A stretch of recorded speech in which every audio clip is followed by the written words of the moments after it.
देखिए, दुनिया में सबसे बड़ी उपलब्धि कौन सी है, या सबसे बड़ी चीज कौन सी है? सबसे बड़ी उपलब्धि है समझ, एक एक बात की गहरी समझ। कहीं भी यदि हम फेल होते हैं, असफल होते हैं, तो उसका एक ही कारण है, समझदारी ना होना।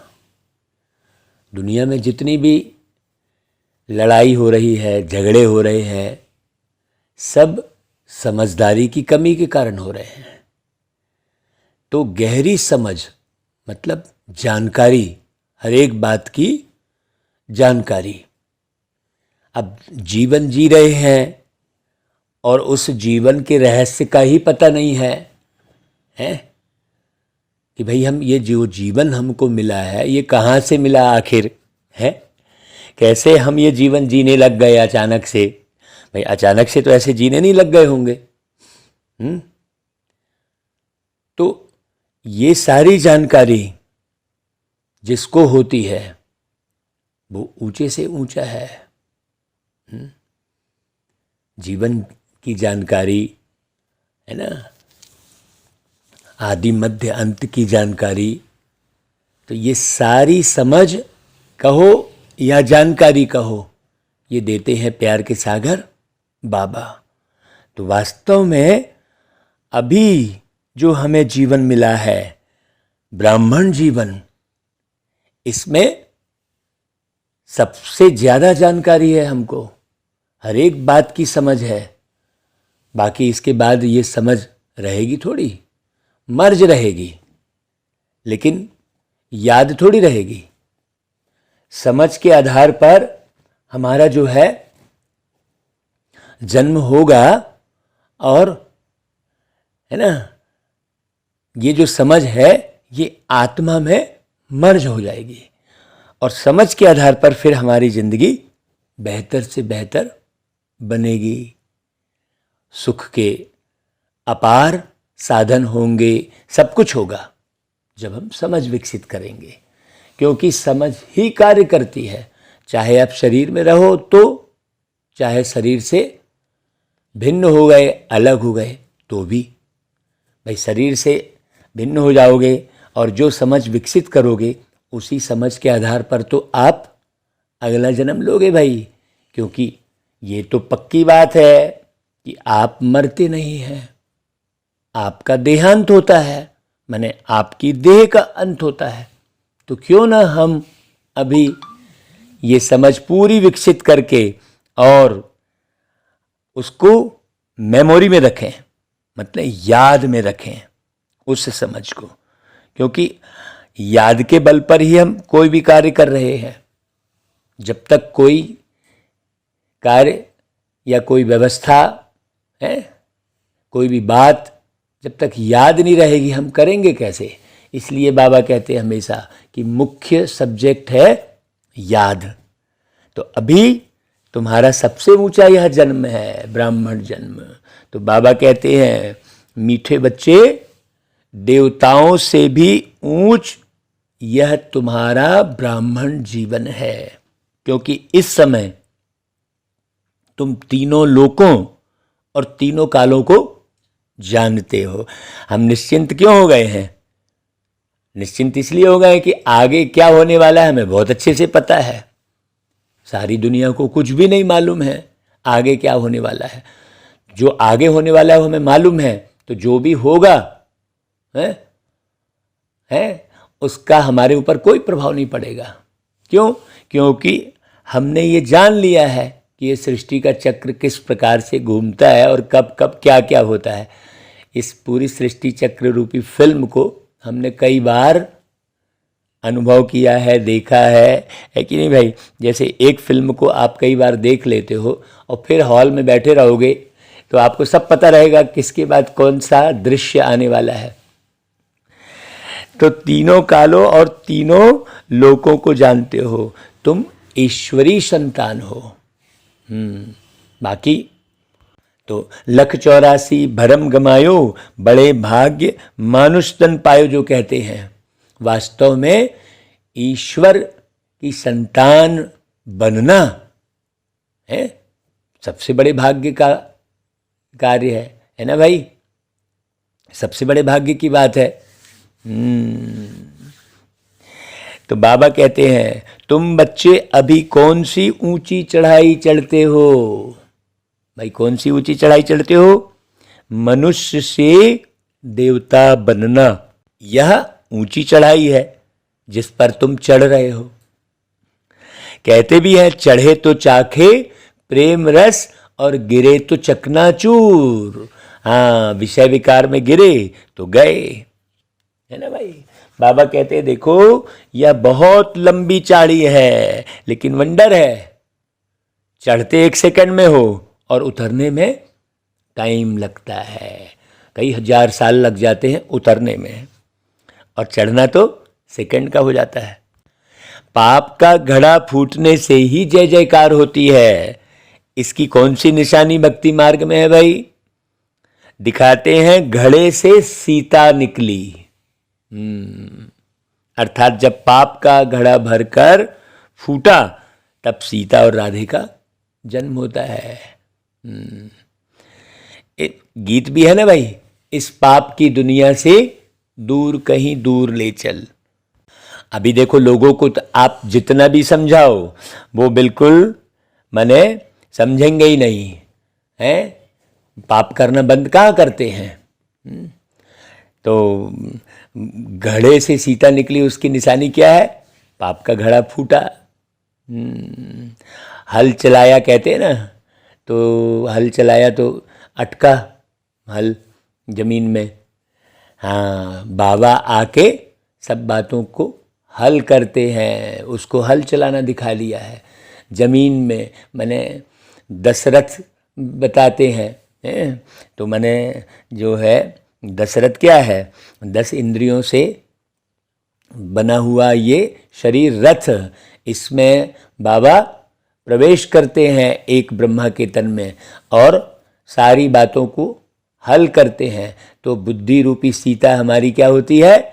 जागृत हो जाती है ना। जो दबी हुई है, जो बंद है, जो सीता पाप के उसमें कर्मों में, पाप कर्मों में जो बुद्धि लिप्त है, जो बुद्धि पाप कर्मों में लिप्त है वो बाहर निकल जाती है कि नहीं? जो पाप कर्मों में डूबी हुई है जो बुद्धि, वो बुद्धि क्या हो जाती है? बाबा आकर एक एक बात हल करते हैं तो वो बुद्धि बाहर निकल आती है। वास्तव में सीता किस बात का प्रतीक है? बुद्धि का प्रतीक है। ये बड़ी गहरी बात है। हाँ, और राधा किस बात का प्रतीक है? फिर उसके बाद देखो, हम जब बुद्धि हमारी कार्य करने लगती है तो फिर हम परमात्मा राम, निराकार राम के गुणों को धारण करने लगते हैं, तो फिर राधा का जन्म हो जाता है कहेंगे। बहुत गहरी बात है हर एक। अच्छा भाई, ओम शांति। मीठे मीठे बच्चों ने गीत सुना भक्ति मार्ग का। कौन सा गीत था भाई? इस पाप की दुनिया से दूर कहीं दूर ले चल। पुकारते हैं कि इस पतित दुनिया से पावन दुनिया में ले चलो। भाई अशांति की दुनिया से शांति की दुनिया में ले चलो। बुद्धि में बैठा है, कोई और दुनिया है जहां शांति भी थी और सुख भी था, है ना भाई। महाराजा महारानी लक्ष्मी नारायण का राज्य था, जिन्हों के चित्र भी यहाँ है। भाई मनुष्य जो हिस्ट्री ज्योग्राफी पढ़ते हैं वह तो जैसे क्वार्टर दुनिया की है, आधा कल्प की भी नहीं है। सतयुग त्रेता का तो किसको पता ही नहीं है। आंख ही बंद है, जैसे कि काने हैं। हाँ, बहुत गहरी समझने की ज़रूरत है। अब जैसे मान लो वो दिखाते हैं कि भाई हल चलाया तो घड़े से सीता निकली, तो अब ऐसा कोई ज़मीन के अंदर में कोई जो है जीती जागती नारी कोई अंदर दबी हुई थोड़ी होगी भाई, है?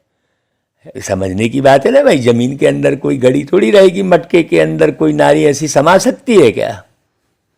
ये पाप के घड़े की बात है। है ना।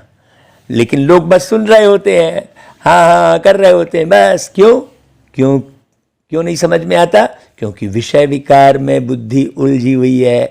बाबा आकर विषय विकारों से हमें छुड़ाते हैं तो बुद्धि फिर काम करती है हमारी। बाकी तो लोग काने भी हैं, आंख भी बंद है। वर्ल्ड की हिस्ट्री ज्योग्राफी को तो कोई जानते ही नहीं है। वर्ल्ड कितना बड़ा है ये संसार, कब नया वर्ल्ड शुरू हुआ और फिर पुराना कब होता है, फिर पुराने से कब नया बनता है, यह तो भाई अभी बाबा कहते हैं तुम बच्चे ही जानते हो।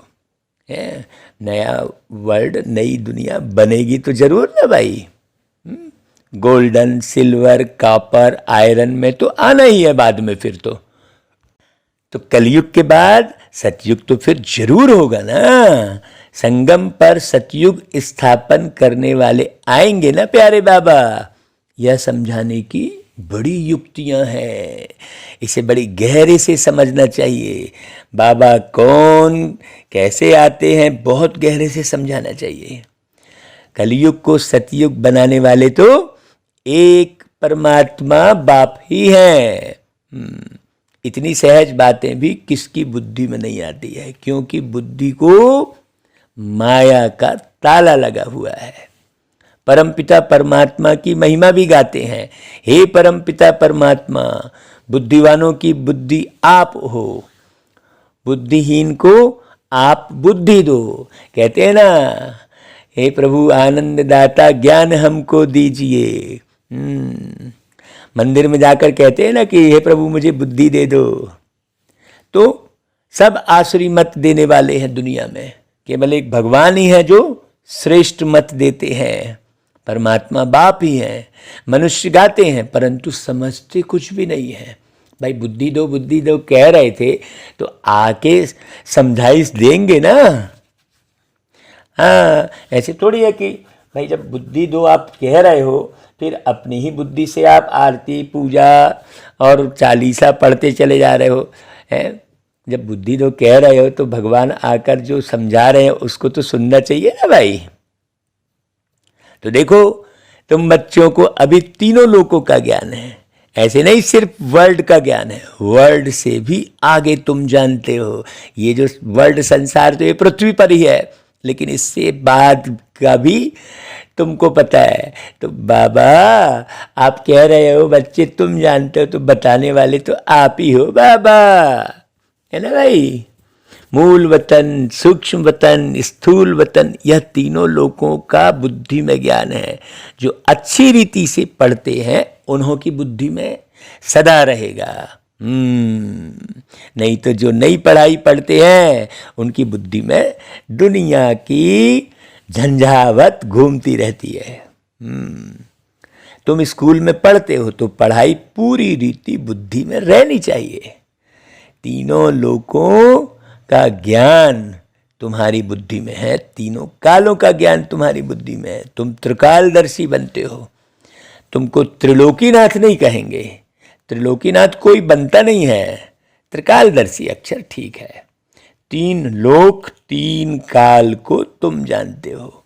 बरोबर हम मूल वतन में रहते हैं, अपने ओरिजिनल स्वरूप में, ये मुख्य बात है। हम सब आत्माएं वहाँ निवास करती हैं। यह ज्ञान और किसकी बुद्धि में है ही नहीं। यह तुम जानते हो परमपिता परमात्मा त्रिकालदर्शी हैं, आदि मध्य अंत तीनों कालों को और त्रिलोक को जानते हैं। लक्ष्मी नारायण को बैकुंठनाथ कह सकते हैं, त्रिलोकीनाथ नहीं कहेंगे। वे हेवन व स्वर्ग के मालिक हैं। बाप को पैराडाइज का मालिक नहीं कह सकते, बाबा स्वर्ग में आते ही नहीं है शिव बाबा। तो यह भी समझने की बातें हैं। परमात्मा जैसा कोई मनुष्य तो हो नहीं सकता भाई। कहते भी हैं परमात्मा जानी जाननहार, नॉलेजफुल है, परंतु अर्थ नहीं जानते हैं। समझते हैं जानी जाननहार है तो सभी के दिलों को जानते होंगे, ऐसा कहते हैं। इसलिए सर्वव्यापी क्या ग्लानि कर देते हैं। अभी तुम तो ईश्वरी वंशावली हो, फिर दैवी वंशावली बनेंगे। ईश्वर बड़ा हुआ, सतयुग के देवताएं बड़े भाई है। सोचने की बात है, उन देवताओं से बड़े सूक्ष्म वतनवासी देवताएं हैं। सूक्ष्म वतनवासी ब्रह्मा बड़ा कहेंगे ना भाई, वह है ही अव्यक्त है। बाकी यह तो व्यक्त है ना। यह जब पावन फरिश्ता बनते हैं तब महिमा है। हाँ भाई, दुनिया में भी जब शरीर छोड़ देते हैं तब ज्यादा महिमा गाते हैं लोग। अशरीरी हो जाने के बाद ही लोग महिमा गाते रहते हैं। तो ब्राह्मणों को अभी अलंकार देंगे तो वह अस्त्र शस्त्र शोभेगा नहीं, इसलिए विष्णु को स्वदर्शन चक्र दिखाते हैं।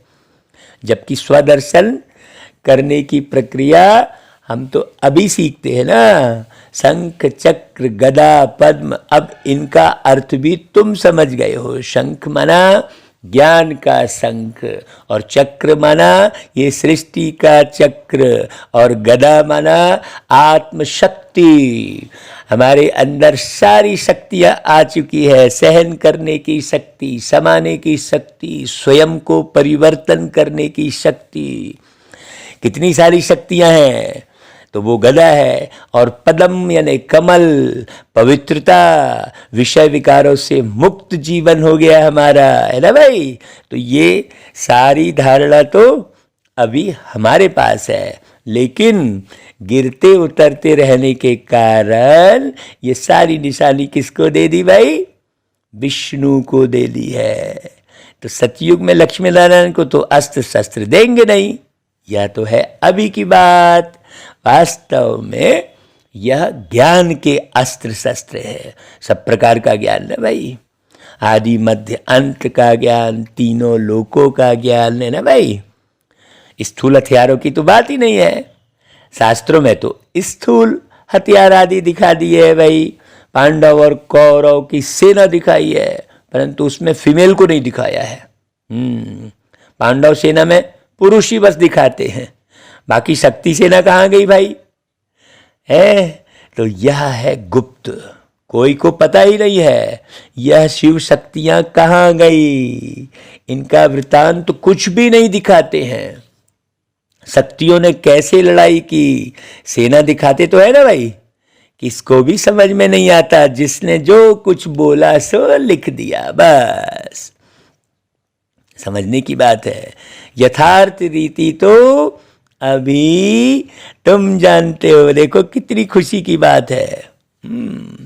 हम सब एक्टर्स हैं, हर एक आत्मा को अपना पार्ट मिला हुआ है। बाबा जिसको क्रिएटर, डायरेक्टर, मुख्य एक्टर कहा जाता है, उन द्वारा तुम सारे ड्रामा के राज को जानते हो, है ना भाई। इसमें 4 युग हैं अथवा 4 भाग हैं, जिसको एपिक कहते हैं, अर्थात युग कहते हैं।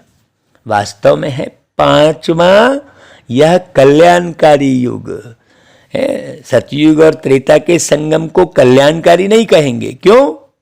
क्योंकि भाई उतराई होती रहती है। सतो प्रधान, सतो रजो तमो, यह है सीढ़ियां। तो सीढ़ी उतरनी ही पड़ती है।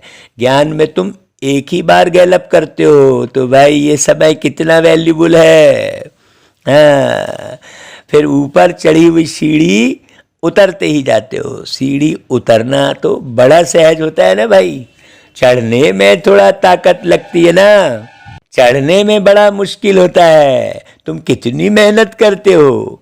मनुष्य से देवता बनना ऊंची चाढ़ी है ना भाई। कहते हैं ना कि चढ़े तो चाखे प्रेम रस। जानते हो अभी हम चढ़ रहे हैं। अभी दुनिया में किसी को भी नहीं मालूम कि मनुष्य से देवता बनने की भी कोई इसी सृष्टि पर प्रक्रिया चल रही होती है। ये किसी को भी नहीं मालूम। हाँ, बड़ी गहरी बात है।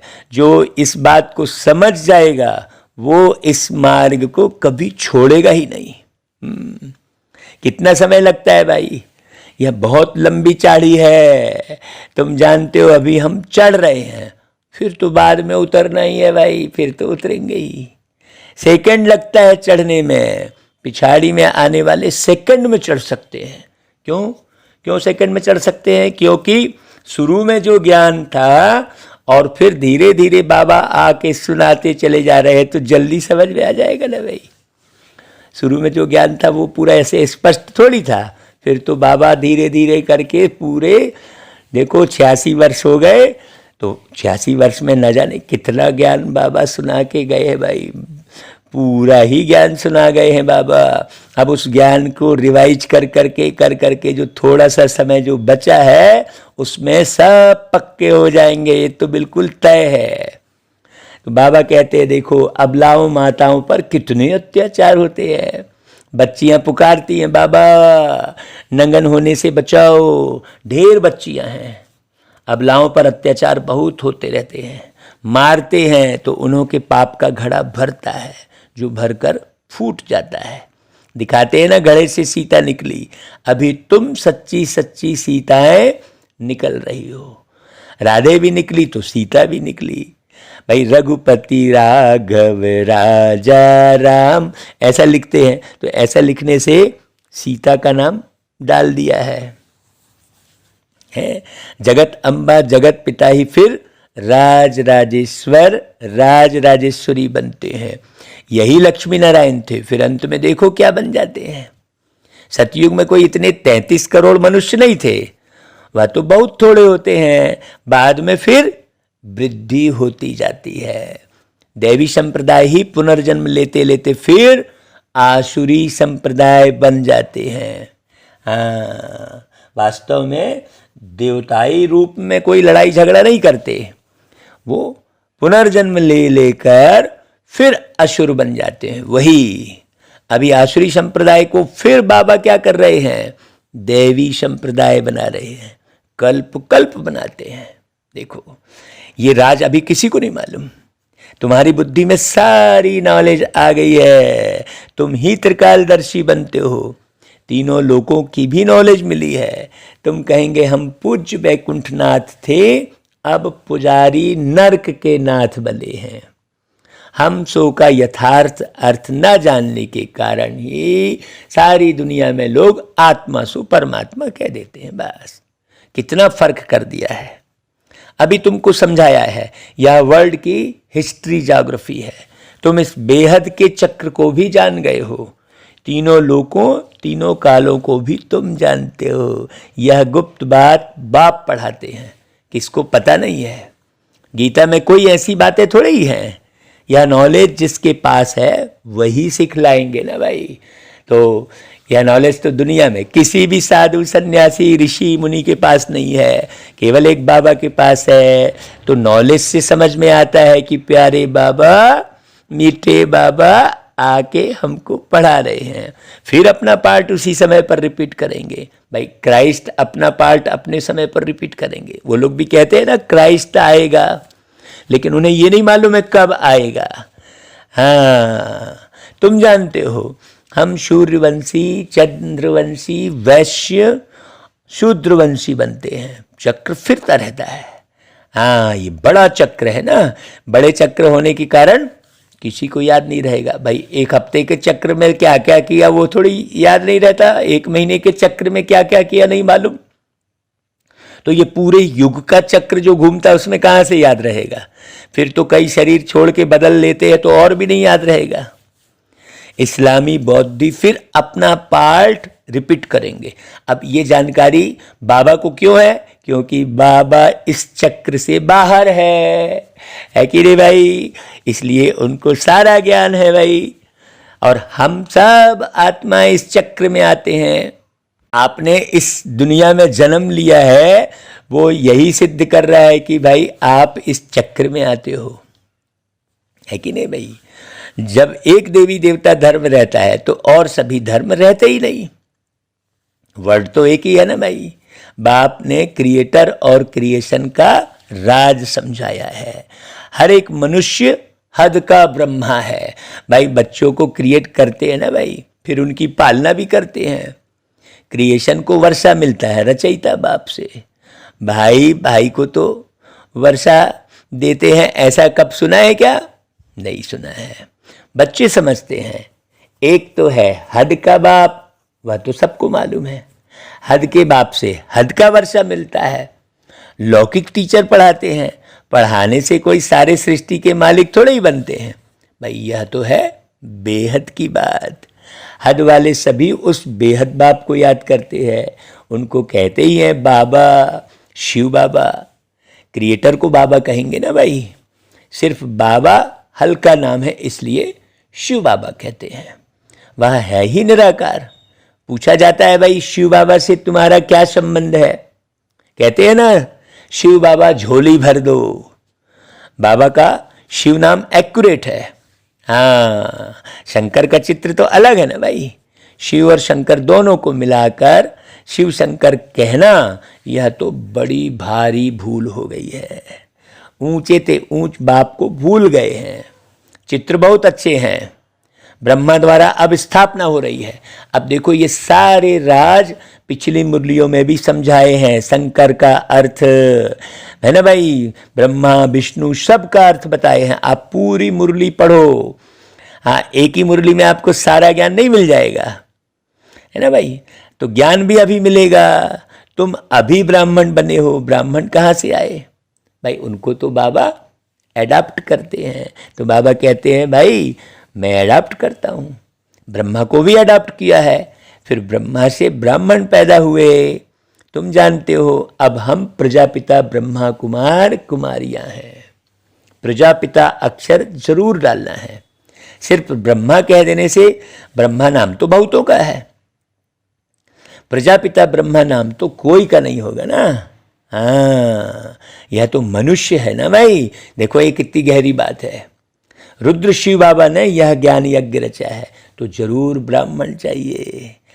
तुम जानते हो ब्राह्मण कैसे होते हैं। हमने ब्राह्मण का अर्थ भी पिछली मुरलियों में एकदम क्लियर किया है। मतलब ब्राह्मण कहने से कोई जाति वाले हैं, ब्राह्मण की बात नहीं है, कोई ड्रेस वाले ब्राह्मण ऐसा नहीं है ना, कोई निशानी ब्राह्मण ऐसा जैसे चोटी लगाए हैं, ऐसे वो ब्राह्मण की बात नहीं है यहाँ पर। हाँ, जैसे स्थूल यज्ञ ब्राह्मणों के द्वारा रचा जाता है, तो तुम ब्राह्मण हो फिर सो देवता बनना है। इसलिए कहते हैं ब्रह्म देवाय नमः, है ना। ब्राह्मण देवता कहते भी हैं, ब्राह्मण देवता एक साथ कह देते हैं, जबकि ब्राह्मण फिर देवता बनते हैं। ये बात किसी को नहीं मालूम। ब्राह्मण देवता कह देते हैं। हाँ, आना फिर इस सृष्टि पर है। फिर यह सभी कहाँ जाएंगे? है बाकी लोग परम धाम में जाकर रहने लग जाएंगे भाई, अपने ओरिजिनल स्वरूप में। इस रुद्र ज्ञान यज्ञ में सब स्वाहा हो जाते हैं। पुरानी दुनिया की आहुति इस रुद्र ज्ञान यज्ञ में पड़ती है।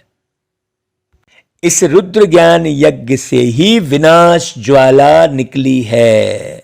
शंकर द्वारा विनाश गाया हुआ है। दिखाते हैं तीसरा नेत्र खुला।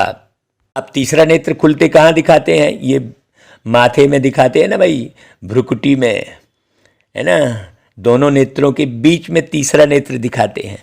तो वास्तव में हम आत्मा यहाँ भ्रुकुटी के बीच बैठे हैं। ये ज्ञान प्राप्त हो जाने से शरीर का भान खत्म हो जाता है। तो शरीर का भान खत्म हो जाता है तो आत्मा से विकारों का नाश हो जाता है। उसी को शंकर द्वारा विनाश गाया हुआ है। आचार भी बरोबर देखते हैं, या हूबहू वही समय है, गाया हुआ है। यूरोपवासी यादव, कौरव और पांडव, भारतवासी अपने धर्म को ही भूल गए हैं। चित्र भी है, लेकिन किसको पता नहीं है। देवी देवताओं का राज्य था, परंतु उनको यह राज्य किसने दिया? हाँ भाई, जैसे हमसे कोई बहस करता है ना किसी भी बात के लिए, तो हम कहते हैं भैया धीरे धीरे आकर रोज सुनो तो आपकी सारी बातें क्लियर हो जाएंगी। अब कोई भी बहस करे तो उससे लड़ने झगड़ने नहीं बैठ जाना चाहिए तुरंत। उनसे कहना चाहिए भाई इतना बड़ा ज्ञान आपको एक ही बार में थोड़ी सारा क्लियर हो जाएगा भाई। आप रोज आकर सुने तो आपको समझ में आएगा। ऐसे झटके में पूरे सृष्टि चक्र का ज्ञान समझ में आ जाए ऐसा थोड़ी है। आज सालों से सुन रहे हैं, सुना रहे हैं, सारा दिन मनन चिंतन कर रहे हैं, तब जाके इतनी गहरी समझ विकसित हुई है ना भाई। ऐसे थोड़ी। जो ज्ञान हमने कई वर्षों में रात जाग जाग कर पाया है वो हम आपको एक दिन में थोड़ी बता देंगे, समझा देंगे भाई, और आपको समझ में आ जाएगा।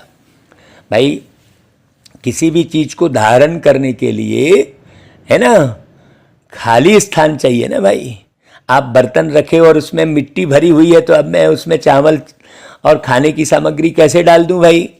पहले तो वो बर्तन मिट्टी से खाली करना पड़े, तब उसमें अच्छी चीज डालें। तो ऐसा ही ज्ञान आपकी बुद्धि में कब आएगा? जब ये मिट्टी बनने वाली देह का भान आप बुद्धि से हटाएंगे, तब आपकी बुद्धि में ज्ञान भरेगा। तो देवी देवता धर्म की स्थापना कैसे हुई ये सारी दुनिया में कोई बिल्कुल नहीं जानते। जो धर्म स्थापन करते हैं वही समझाते हैं, है ना भाई। हम देवी देवता धर्म की स्थापना करने वाले हैं। बाबा आते हैं देवी देवता धर्म की स्थापना करने, तो हम उनकी मदद करते हैं। और कोई वर्ल्ड की हिस्ट्री ज्योग्राफी को कोई समझा ही नहीं सकता। तीनों लोगों का ज्ञान कोई दे ही नहीं सकता भाई। सबके पाठ को तुम समझ गए हो, है ना भाई। देखो कितनी खुशी की बात है। यह सब फिर अपने समय पर पाठ बजाने आएंगे। आगे चलकर तुम्हारी महिमा भी बढ़ती जाएगी। वृद्धि जल्दी होनी है तो कितना बड़ा मकान बनाना पड़ेगा भाई, वृद्धि होगी तो। इसीलिए देखो भाई, बड़ी बड़ी बहन जी हैं, दीदियां हैं, दादी हैं, वो सब बड़े बड़े मकान क्यों बना रही हैं? बाबा बनवा रहे हैं। अब कई लोग कहेंगे अरे यार ये लोग मकान ही बनाए पड़े हैं। नहीं, ड्रामा में पार्ट है। समझते हो कितने बच्चे आएंगे? वृद्धि को पाते ही रहते हैं, आएंगे भी शिक्षा लेने लिए, तो भाई बैठने के लिए जगह तो चाहिए ना। बाकी तो ऐसे ही बहुत लोग घूमने भी आ जाते हैं। समझो कोई एजुकेशन मिनिस्टर आते हैं तो उनको भी नॉलेज समझानी है ना। हाँ, ऐसे ही शो नहीं कर देना है भाई। कोई भी मिनिस्टर आए तो उसकी बुद्धि में अच्छे से भरना है।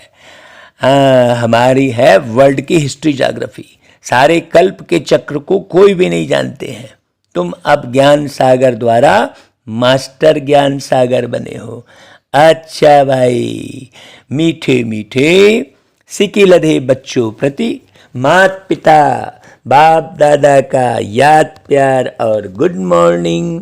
रूहानी बाप की रूहानी बच्चों को नमस्ते, और हम रूहानी बच्चों की रूहानी माता पिता बाप दादा को याद प्यार गुड मॉर्निंग और नमस्ते। अच्छा भाई, धारणा के लिए मुख्य सार, बेहद की हिस्ट्री ज्योग्राफी पढ़नी और पढ़ानी है। ये सृष्टि के चक्र को बहुत अच्छी रीति समझना है, यही सत्य ज्ञान है। बाकी तो झूठी झूठी ढेर कहानियां सुनते बैठे रहने से कोई फायदा नहीं है। सर्व अलंकारों को धारण करने के लिए पावन फरिश्ता जरूर बनना है। दूसरी पॉइंट, बुद्धिवानों की बुद्धि एक बाप है, उनकी ही श्रीमत पर चल बुद्धिवान बनना है। क्योंकि देखो भाई, आप बुद्धि में जमाने भर का दुनिया का कचरा भरोगे, कथा कहानी भरोगे, ये समाचार वो समाचार डालोगे, तो फिर ज्ञान का मनन चिंतन करने की ताकत नहीं रहेगी बुद्धि में। इसलिए केवल एक बाबा के ज्ञान को ही बुद्धि में रखो, इस पर ही मेहनत करो, इसमें जो है बोर मत हो जाओ। यह ब्राह्मण जीवन अमूल्य है, इस नशे में रहना है। इसलिए ज्ञान का ही मनन चिंतन चले, इसमें ही आनंद आए आपको, तब आप आगे बढ़ सकोगे। नहीं तो सारा भूल जाओगे भाई। हम आपको बताते हैं अंतमति सो गति हो जाएगी, क्योंकि शरीर कब छूट जाएगा कोई भरोसा थोड़ी है भाई। कब कहाँ आप क्या हो जाए इस कलयुग में है। अच्छा भाई, वरदान, रंग और रूप के साथ साथ संपूर्ण पवित्रता की खुशबू को धारण करने वाले आकर्षण मूर्त भव। ब्राह्मण बनने से सभी में रंग भी आ गया है और रूप भी परिवर्तन हो गया है, लेकिन खुशबू नंबर वार है। ये बड़ी देखो गहरी बात है। आकर्षण मूर्त बनने के लिए रंग और रूप के साथ साथ संपूर्ण पवित्रता की खुशबू चाहिए। अब संपूर्ण पवित्रता क्या है, इस पर खूब क्लास करवाई है बाबा ने। आप अच्छी रीति अव्यक्त वाणियां पढ़ो, बाबा का वो वीडियो देखो जिसमें शिव बाबा दादी प्रकाशमणि जी के तन में आकर बोले हैं। बहुत अच्छे से देखो वो वीडियो। हाँ भाई, आपको तो घर बैठे आजकल सब मिल रहा है। पहले तो हमें माउंट आबू जा जा कर लेके आना पड़ता था। अब तो आजकल के जितने भी भाई बहन हैं उनको तो ज्ञान बिल्कुल सहज मिल रहा है। तो भाई कदर करो और पढ़ो खूब अच्छे से। पवित्रता अर्थात केवल ब्रह्मचारी नहीं, लेकिन देह के लगाव से भी न्यारा। हाँ, मन बाप के सिवाय और किसी भी प्रकार के लगाव में नहीं जाए, ये बात समझना। तन से भी ब्रह्मचारी, संबंध में भी ब्रह्मचारी और संस्कारों में भी ब्रह्मचारी। ऐसी खुशबू वाले रूहानी गुलाब ही आकर्षण मूर्त बनते हैं, है ना भाई। अच्छा स्लोगन, यथार्थ सत्य को परख लो तो अतीन्द्रिय सुख का अनुभव करना सहज हो जाएगा। बिल्कुल भाई, ये जनरल पढ़ाई नहीं है, ये ऊंचे से ऊंचा आत्मा को दिव्य आत्मा बनाने की पढ़ाई है भाई। है कि नहीं भाई। बाकी दुनिया में तो कुछ भी ज्ञान नहीं है, किसी को कुछ भी पता नहीं है ना भाई। तो कितने नशे में रहना है आज। अच्छा भाई, ओम शांति।